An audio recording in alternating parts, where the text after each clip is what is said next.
ಗ್ರಾಮ್ಗೆ ಸ್ವಾಗತವನ್ನು ಕೋರ್ತೀನಿ. ಸೊ ವಿದ್ಯಾರ್ಥಿಗಳೇ, SSLC ವಾರ್ಷಿಕ ಪರೀಕ್ಷೆ 2023 ಹಿಂದಿ ವಿಷಯದ ಪರೀಕ್ಷೆನ ನೀವೆಲ್ಲರೂ ಕೂಡ 12 ಏಪ್ರಿಲ್ 2023ಕ್ಕೆ ಬರೆಯಲಿದ್ದೀರಿ. ಇವತ್ತು 14 ಪ್ರಶ್ನೆ 40 ಅಂಕಗಳನ್ನು ಸುಲಭವಾಗಿ ಪಡೆಯಿರಿ ಅಂತಕ್ಕಂಥ ಸರಣಿಯನ್ನು ಹಾಕಿತಾ ಇದ್ದೀವಿ. ಸೊ ಭಾಳ ಜನ ಸ್ಟೂಡೆಂಟ್ಸ್ಗಳನ್ನ ಸೈನ್ಸಲ್ಲಿ ನಾವು ಹಾಕಿದ್ದೀವಿ, ಭಾಳ ವರ್ಕೌಟ್ ಆಯಿತು. ಸೊ ಭಾಳ ಕ್ವಶನ್ಸ್ಗಳು ಬಂದಿದ್ದಾವೆ ನಾವು ಹಾಕಿರ್ತಕ್ಕಂಥ ವಿಡಿಯೋಗಳಿಂದ. ಇನ್ನೂ ಎಕ್ಸಾಕ್ಟ್ ಎಷ್ಟು ಬರಬೇಕು ಅನ್ನೋದನ್ನು ಸೈನ್ಸಲ್ಲಿ ನಾನು ಶಾರ್ಟ್ಲಿ ಆಗಿ ಹಾಕ್ತೀನಿ. ಸೊ ದಯಮಾಡಿ ತಾವೆಲ್ಲರೂ ಕೂಡ ವಿಡಿಯೋಗಳನ್ನು ಲೈಕ್, ಶೇರ್ ಹಾಗೂ ಸಬ್ಸ್ಕ್ರೈಬ್ ಮಾಡಲಿಕ್ಕೆ ಮರೆಯದಿರಿ. ಇದರೆಲ್ಲ ತಾವೆಲ್ಲ ಏನೇನು ಓದ್ಕೊಳ್ಬೇಕು ಪಾಠಗಳು ಅನ್ನೋದನ್ನು ಲಿಂಕ್ಗಳನ್ನು ಒಂದು PDF ಫೈಲ್ಗಳನ್ನು ನಾನು ಡ್ರೈವಲ್ಲಿ ಹಾಕಿದ್ದೀನಿ, ಅದನ್ನು ಪೇಸ್ಟ್ ಮಾಡಿದ್ದೀನಿ. ಆ ಲಿಂಕನ್ನು ಒತ್ತಿದರೆ ಅಲ್ಲಿರ್ತಕ್ಕಂಥ ಎಲ್ಲ ಪಾಠಗಳ ವಿಡಿಯೋಗಳ ಮುಂದೆ ಕ್ಲಿಕ್ ಮಾಡಿ ಎಲ್ಲ ಪಾಠಗಳ ಉತ್ತರಗಳನ್ನು ನೀವು ಕನ್ನಡದಲ್ಲಿನೇ ಏನು ಮಾಡಬೇಕು, ಸರಳವಾಗಿ ಕೇಳಬಹುದು. ತುಂಬ ಚೆನ್ನಾಗಿ, ಸುಮ್ಮನೆ ಆ ಕಡೆ ಈ ಕಡೆ ಅದು ವಿಡಿಯೋ ಇದು ವಿಡಿಯೋ ಅನ್ನೋದಲೇ ಸೊ ಕ್ವಶನ್ಸ್ ನೋಡ್ಕೊಡ್ರಿ, ಆ ವಿಡಿಯೋಗೆ ಹೋಗಿ ಚೆನ್ನಾಗಿ ನೋಡ್ಕೊಡ್ರಿ, ಖಂಡಿತವಾಗಿ ಪಾಸ್ ಆಗ್ತೀರಿ. ಡೆಫಿನೆಟಾಗಿ 40ಕ್ಕೆ 40ಕ್ಕಿಂತ ಹೆಚ್ಚು ಅಂಕಗಳನ್ನೇ ಪಡಿತೀರಿ. ಹಾಗಾದರೆ ಏನೆಲ್ಲ ನೋಡೋಣ ಅಂದರೆ ಒಂದೊಂದಾಗಿ ಪ್ರಶ್ನೆ ನೋಡೋಣ. ನಿಮಗೆ ಗೊತ್ತಿದೆ 17ನೇ ಪದ್ಯ ಬರ್ತದೆ, ಕೋಶಿಶ್ ಕರ್ನೆ ವಾಲೋಂಕಿ ಹಾರ ನಹಿ ಹೋತಿ ಅಂತಕ್ಕಂಥ ಈ ಪದ್ಯದಲ್ಲಿ ಲಾಸ್ಟ್ ಪ್ಯಾರದಲ್ಲಿರ್ತಕ್ಕಂಥ ಫಸ್ಟ್ 4 ಸಾಲು ಅಂದರೆ ಅಸಫಲತಾ ಏಕ ಚುನೌತಿ ಹೇ ಇಸೆ ಸ್ವೀಕಾರ ಕರೋ, ಇಲ್ಲಿಂದ ಲಾಸ್ಟ್ ಭಾಗೋತ್ತಮ ಅಂತ ಇದೆಯಲ್ಲ. ಸೊ ಇಲ್ಲಿವರೆಗೆ ಇರ್ತಕ್ಕಂಥ 4 ಸಾಲುಗಳನ್ನು ನೀವೇನು ಮಾಡಬೇಕು, ಕಂಠಸ್ಥ ಮಾಡಿಕೊಡ್ರಿ. ಸೊ ಪ್ರತಿ ಸಾಲಿಗೂ ಕೂಡ ಒಂದೊಂದು ಮಾರ್ಕ್ಸ್ಗಳನ್ನು ಕೊಡ್ತಾರೆ. ಸೊ 4 ಅಂಕ ಡೆಫಿನೆಟಾಗಿ ನೀವು ಏನು ಮಾಡ್ತೀರಪ್ಪ ಅಂದರೆ ಈ ಹಾಡು ನಿಮಗೆ ತಂದು ಕೊಡ್ತದೆ. ಇದು 4 ಸಾಲು ಬೈಪಟ್ ಮಾಡೋದೈತಿ, ಇದು ಒಂದೇ ಹಾಡು ಐತಿ, ಇಷ್ಟ ಹಾಡು ಬೈಪಟ್ ಮಾಡಿ ಇಷ್ಟ ಬರೆದ್ರೆ 4ಕ್ಕೆ 4 ಮಾರ್ಕ್ಸ್ ನೀವೇನು ಮಾಡ್ತೀರಪ್ಪ ಅಂದರೆ ಖಂಡಿತವಾಗಿ ಪಡಿತೀರಿ. ಇನ್ನು ಎರಡನೇದು ಹೋಗೋಣ ವಿದ್ಯಾರ್ಥಿಗಳೇ, ಚುಟ್ಟಿ ಪತ್ರ. ರಜೆ ಚೀಟಿ ಅಂತ ಕರಿತೀವಿ. ಅಂದರೆ ಅಲ್ಲಿ 5 ಮಾರ್ಕ್ಸಿಗೆ ನೀವೇನು ಮಾಡ್ತಾರೆ, ಚುಟ್ಟಿ ಪತ್ರವನ್ನು ನಿಮಗೆ ಒಂದು ಫಾರ್ಮೆಟಲ್ಲಿ ಬರಿಬೇಕಾಗ್ತದೆ ಇಲ್ಲಿ. ಬಟ್ ಆ ಒಂದು ಚುಟ್ಟಿ ಪತ್ರದಲ್ಲಿ ಏನೆಲ್ಲ ತಾವುಗಳು ನೋಡ್ಕೋಬೇಕಂದ್ರೆ ಎಷ್ಟು ದಿನ ಕೇಳಿದ್ದಾರೆ, ಕಾರಣ ಏನಿದೆ, ಕಿಸೆ ಅಂದರೆ ಯಾರಿಗೆ ಬರಿಬೇಕಾಗಿದೆ. ಒಂದು ಪ್ರಿಪ್ರೇಷನನ್ನು ಮಾಡಿ ಆಲ್ರೆಡಿ ನಾನು ವಿಡಿಯೋ ಹಾಕಿದ್ದೀನಿ, ಅದನ್ನು ನೋಡಿ. ಅಂದರೆ ನಿಮಗೆ ಎಷ್ಟು ದಿನಗಳ ರಜೆಗಳನ್ನು ಕೇಳಿದ್ದಾರೆ, ಯಾವ ಕಾರಣಕ್ಕಾಗಿ ಕೇಳಿದ್ದಾರೆ, ಯಾರಿಗೆ ಬರೀರಿ ಅಂದಿದ್ದಾರೆ ಅನ್ನೋದನ್ನು ಸೊ ಅದನ್ನು ನಿಮಗೆ ಕನ್ಫರ್ಮ್ ಆಗಬೇಕು. ಯಾಕಂದರೆ ಅದೇ ರೀತಿಯಾಗಿ ಮಾರ್ಕ್ಸ್ ಕೊಡ್ತಾರೆ.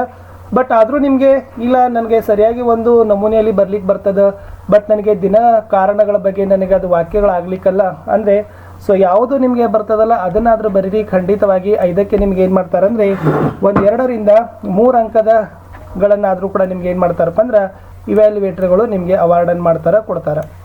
ಸೊ ಚುಟ್ಟಿ ಪತ್ರ ಆಯಿತು, ಹಾಡಾಯಿತು. ಇನ್ನು ನಿಬಂಧದಲ್ಲಿ ನೋಡೋದಾದರೆ ಇಂಟರ್ನೆಟ್ ಮತ್ತು ಕರ್ನಾಟಕಿ ಮಹಾನತ, ಇಲ್ಲಿ ವಿಚಾರ ಪ್ರಧಾನ, ಆಮೇಲೆ ಸಮಸಾಮಯಿಕ ಘಟನಾ, ಆಮೇಲೆ ಪಠ್ಯಾಧಾರಿತ ಅಂತ 3 ಪ್ರಕಾರದ ನಿಬಂಧಗಳನ್ನು ಕೊಡ್ತಾರೆ. ಕರೆಂಟ್ ಅಫೇರ್ಸ್ ಮೇಲೆ ಒಂದಿರ್ತದೆ, ಆಮೇಲೆ ಸೊ ರೀಸೆಂಟಾಗಿ ಏನು ಕರೆಂಟ್ ಅಫೇರ್ ಆಯಿತು, ವಿಚಾರ ಪ್ರಧಾನವಾಗಿರ್ತಕ್ಕಂಥದ್ದು, ಪಠ್ಯಾಧಾರಿತ.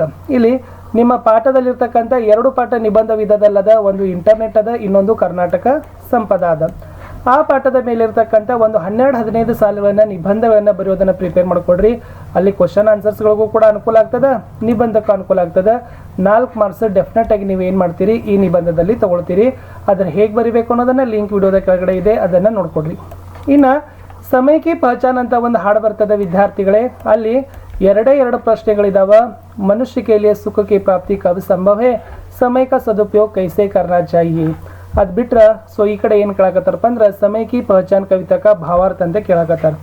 ಆ ಪದ್ಯದ ಆಶಯದಲ್ಲಿರ್ತಕ್ಕಂಥ ಒಂದು 6 ಸಾಲಿದೆಯಲ್ಲ ಅದನ್ನು ಚೆನ್ನಾಗಿ ನೋಡ್ಕೊಡ್ರಿ. ಅದನ್ನು ಪ್ರಿಪ್ರೇಷನ್ ಮಾಡಿಕೊಂಡು ಖಂಡಿತವಾಗಿ ಬರೀರಿ. ನಿಮ್ಗೆ ಏನು ಮಾಡ್ತಾರಪ್ಪ ಅಂದ್ರೆ ಕರೆಕ್ಟಾಗಿರ್ತಕ್ಕಂಥ 3ಕ್ಕೆ 3 ಅಂಕಗಳನ್ನು ಕೊಡ್ತಾರೆ. ಸ್ವಲ್ಪ ಕವಿ ಹೆಸರದೆಲ್ಲ ಹಾಕಿ ಬರೆದ್ರೆ ಇನ್ನಷ್ಟು ಏನಾಗ್ತದೆ, ನೀಟ್ನೆಸ್ ಆಗ್ತದೆ.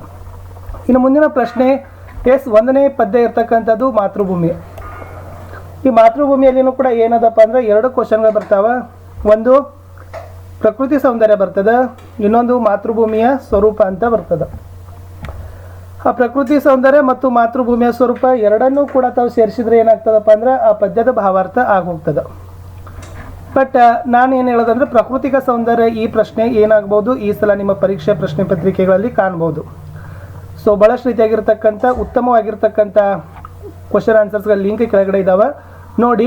2ರಲ್ಲೂ ಕೂಡ ಪ್ರಿಪ್ರೇಷನ್ ಮಾಡ್ಕೊಂಡು ಹೋಗಿ 3 ಮಾರ್ಕ್ಸ್ ಖಂಡಿತ ಕೊಡ್ತಾರೆ. ಪ್ರಕೃತಿ ಸೌಂದರ್ಯವನ್ನು ಹೆಚ್ಚಿಗೆ ಓದ್ಕೊಂಡು ಹೋಗಿ ಸೊ ಬೆನಿಫಿಟ್ ಆಗ್ತದೆ. ಸೊ ಮುಂದೆ ಇರ್ತಕ್ಕಂಥದ್ದು ಪ್ರಕೃತಿ ಪರ ವಿಜಯಿ ಪುರುಷ ಆಸೀನ್ ಅವ್ರ ಮಾನವ ಸಹಿ ಪರಿಚಯ, ಇದನ್ನು ನೋಡ್ಕೊಂಡೋಗಿ ಇಲ್ಲಿನೂ ಕೂಡ ನಿಮ್ಗೆ ಏನು ಮಾಡ್ತಾರಪ್ಪ ಅಂದ್ರೆ 3 ಮಾರ್ಕ್ಸ್ಗಳನ್ನು ನಿಮಗೆ ಈ ಪ್ರಶ್ನೆ ತಂದು ಕೊಡ್ತದೆ. ಇಲ್ಲಿ ಅಭಿನವ ಮನುಷ್ಯ ಪದ್ಯದಲ್ಲಿರ್ತಕ್ಕಂಥ ಪ್ರಶ್ನೆ ವಿದ್ಯಾರ್ಥಿಗಳಿದು. ಇಲ್ಲಿ ಅಭಿನವ್ ಮನುಷ್ಯದಲ್ಲಿ ಪ್ರಕೃತಿ ಪರ, ಸರ್ವತ್ರ ಹೇ ವಿಜಯ್ ಪುರುಷಾಶೀನ್. ನೆಕ್ಸ್ಟ್ ಮಾನವಕ ಸಹಿ ಪರಿಚಯ ಅಂತಕ್ಕಂಥದ್ದು, ಅವೆರಡೂ ನೋಡ್ಕೊಂಡೋಗಿ ಅದನ್ನೆರಡು ಸೇರಿಸಿ ಬರೆದ್ರು ಕೂಡ ಅದು ಕೂಡ ಏನಾಗ್ತದಪ್ಪ ಅಂದ್ರೆ ಭಾವಾರ್ಥ ಆಗ್ತದೆ. ಗಿಲ್ಲು ಪಾಠದ ಮೋಸ್ಟ್ ಇಂಪಾರ್ಟೆಂಟ್ ಕ್ವಶನ್, ಗಿಲ್ಲುಕೆ ಕ್ರಿಯಾಕಲಾಪ್. ಅಥವಾ ಇನ್ ಕೇಸ್ ತಪ್ಪಿದ್ರೆ ಅಂತಿಮ ದಿನ ಕೇಳ್ಬೋದು, ಇಲ್ಲಾಂದ್ರೆ ಮಹಾದೇವಿ ಮಮತಾ ಕೇಳ್ಬೋದು, ಪ್ರೀತಿ ಕೇಳ್ಬೋದು.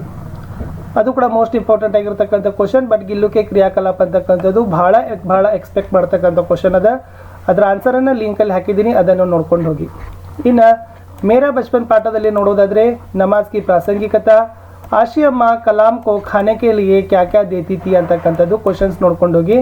ಅಲ್ಲಿ ಕಲಾಂ ಕಾ ಜೀವನ್ ಸಾದಗಿ ಅವ್ರ ನಿಶ್ಚಿಂತತಾ ಮೇ ಬೀತ್ನೆ ಕೆ ಲಿಯೆ ಕಾರಣ ಭಿ ಲಿಖಿ ಅಂತ ಆ ಪ್ರಶ್ನೆನೂ ಕೂಡ ಬಂದ್ರೂ ಕೂಡ ಬರ್ಬೋದು, ವಿದ್ಯಾರ್ಥಿಗಳೇ ಹೇಳಲಿಕ್ಕೆ ಬರೋದಿಲ್ಲ. ಎಸ್, ಸೊ ಇಲ್ಲಿ ಈ ಪ್ರಶ್ನೆಗಳನ್ನು ನೋಡ್ಕೊಂಡೋಗಿ ಮೇರಾ ಬಚ್ಪನ್ದಿಂದ ನಿಮಗೆ ಖಂಡಿತವಾಗಿ ಇಲ್ಲಿ ಅಂಕಗಳನ್ನು ತಂದು ಕೊಡ್ತಾವ. ಮುಂದಿನ ಪ್ರಶ್ನೆ, ಬಸಂತ್ ಏಕ್ ಇಮಾನ್ದಾರ್ ಲಡ್ಕಾ ಹೇ और पंडित राजकिशोर के मानवीयता. ಸೊ ಇದು ಕೂಡ ಬಸಂತ್ ಕಿ ಸಚ್ಚಾಯಿ ಪಾಠದಲ್ಲಿ ಮೋಸ್ಟ್ ಎಕ್ಸ್ಪೆಕ್ಟೆಡ್ ಮಾಡ್ತಕ್ಕಂಥ ಕ್ವಶನ್ಸ್ ಅಂತಲೇ ನಾವೇನು ಮಾಡ್ತೀವಿ ವಿದ್ಯಾರ್ಥಿಗಳೇ ಹೇಳ್ತೀವಿ. ಯಾಕಂದ್ರೆ ಇಲ್ಲಿರ್ತಕ್ಕಂಥ ಕ್ವಶನ್ಸ್ ಹೀಗಿದಾವಲ್ಲ, ಅವು ಬಹಳಷ್ಟು ವ್ಯಾಲ್ಯೂಯಬಲ್ ಆಗಿರ್ತಕ್ಕಂಥ ಪ್ರಶ್ನೆಗಳಿದಾವೆ. ಬಸಂತ್ ಏಕ್ ಇಮಾನ್ದಾರ್ ಲಡ್ಕಾ ಮತ್ತು ಪಂಡಿತ್ ರಾಜ್ಕಿಶೋರ್ ಕೆ ಮಾನವೀಯತಾ. ಇನ್ನು ನಿಮ್ಗೆ ದೋಹಾಗಳು ಬರ್ತಾವ, ಒಟ್ಟು 5 ದೋಹಾಗಳು ಇರ್ತಾವ, ಭಾವಾರ್ಥಗಳನ್ನು ಬರಿಬೇಕಿರ್ತದೆ. ಮೊದಲ 3 ದೋಹಾಗಳ ಸಾಲುಗಳು ಬಹಳ ಈಸಿ ಇದಾವೆ. ದೋಹಾದಲ್ಲಿ 4 ಭಾಗಗಳಿದಾವೆ, 2 ಸಾಲು ಇದ್ದಿದ್ದ ಸರಿಯಾಗಿ 4 ಭಾಗ ಬರೆದ್ರೂ ಕೂಡ ನಿಮಗೆ 2 ಮಾರ್ಕ್ಸ್ ಕೊಡ್ತಾರೆ. ನಿಮಗೆ ಡೆಫಿನೆಟಾಗಿ 3ಕ್ಕೆ 3 ಬೇಕಂತಂದ್ರೆ ಈ 2 ದೋಹಾಗಳನ್ನು ಚೆನ್ನಾಗಿ ಬ್ಯಾಪಟ್ ಮಾಡ್ಕೊಂಡು ಹೋಗಿ. ಭಾವಾರ್ಥಗಳು ತುಳಸಿ ಸಾತಿ ವಿಪತ್ತಿಕೆ, ರಾಮನಾಮ ಮನಿ ದೀಪದರು, ಇವೆರಡು ಭಾಳ ಟಫ್ ಆಗಿರ್ತಕ್ಕಂಥದ್ದು ಇದಾವೆ. ಸೊ ಬಾಕಿ ದೋಹಾಗಳು ಭಾಳ ಈಸಿ ಇದಾವೆ. ಸೊ ಈಸಿಯಾಗಿ ನೀವೇನು ಮಾಡ್ತೀರಿ, ಸ್ಕೋರ್ಗಳನ್ನು ತೊಗೊಳ್ತೀರಿ. ಇನ್ನು ವಿಡಿಯೋ ಕಾನ್ಫರೆನ್ಸ್ ಬಗ್ಗೆ ನೋಡ್ಕೊಂಡು ಹೋಗಿ. ಇಲ್ಲ सूचना व संचार के क्षेत्र में इंटरनेट का महत्व ಅಥವಾ ಇಂಟರ್ನೆಟ್ನ ಹಾನಿಗಳು, ಮೋಸ್ಟ್ ಇಂಪಾರ್ಟೆಂಟ್ ಆಗಿರ್ತಕ್ಕಂಥ ಪ್ರಶ್ನೆಗಳಿದೆ. ವಿಡಿಯೋ ಕಾನ್ಫರೆನ್ಸ್, ಸೂಚನಾ ವ ಸಂಚಾರ ಕೆ ಕ್ಷೇತ್ರ ಮೇ ಇಂಟರ್ನೆಟ್ ಕಾ ಮಹತ್ವ ಅಥವಾ ಇಂಟರ್ನೆಟ್ನ ಹಾನಿಗಳು. ಖಂಡಿತವಾಗಿ 4 ಅಂಕಗಳನ್ನು ನಿಬಂಧಗಳನ್ನು ಸಹಿತ ಇದರ ಮೇಲೇ ಬರೀಬಹುದು, 3 ಅಂಕದ ಪ್ರಶ್ನೆಗಳನ್ನು ಸಹಿತನೂ ಕೂಡ ಬರೀಬಹುದು. ಇನ್ನು ಕರ್ನಾಟಕ ಸಂಪಾದದಲ್ಲಿ ಕರ್ನಾಟಕಿ ಪ್ರಾಕೃತಿಕ ಸೌಂದರ್ಯ, ಶಿಲ್ಪಕಲಾ, ವಾಸ್ತುಕಲಾ, ಸಾಹಿತ್ಯ ಕಾರಕಿದೇನಿದೆ ಆ ಕ್ವಶನ್ಸ್ಗಳು ಸಹಿತ ಬಹಳ ಇಂಪಾರ್ಟೆಂಟ್ ಇದಾವೆ. ಕನ್ನಡ ಅನುವಾದ ಅಂತ ನಿಮಗೆ ಪಾಠದಲ್ಲಿರ್ತಕ್ಕಂಥ ಕಂಟಿನ್ಯೂಸ್ 3 ಸಾಲುಗಳನ್ನು ಕೊಡ್ತಾರೆ. ಅಲ್ಲಿ ಕಾಲ, ಲಿಂಗ, ವಚನ, ವಿಭಕ್ತಿ ಪ್ರತ್ಯಯಗಳು, ಓಕೆ, ಲೇಖನ ಚಿಹ್ನೆಗಳನ್ನು ಗಮನಿಸಿಕೊಂಡು ಅನುವಾದವನ್ನು ಮಾಡಿ. ಭಾಳ ಈಸಿ ಇರ್ತದೆ, ಮಿನಿಮಮ್ 2 ಮಾರ್ಕ್ಸ್ ಆದರೂ ಕೊಡ್ತಾರೆ. ಅಪಠಿತ ಗದ್ಯಾಂಶ ಅನ್ಸೀನ್ ಪ್ಯಾಸೇಜ್ ಅಂತೀರಿ. ಸೊ ಕೆಳಗಡೆ 4 ಪ್ರಶ್ನೆಗಳು ಇರ್ತಾವೆ, ಮೇಲೆ ಗದ್ಯಾಂಶ ಇರ್ತದೆ.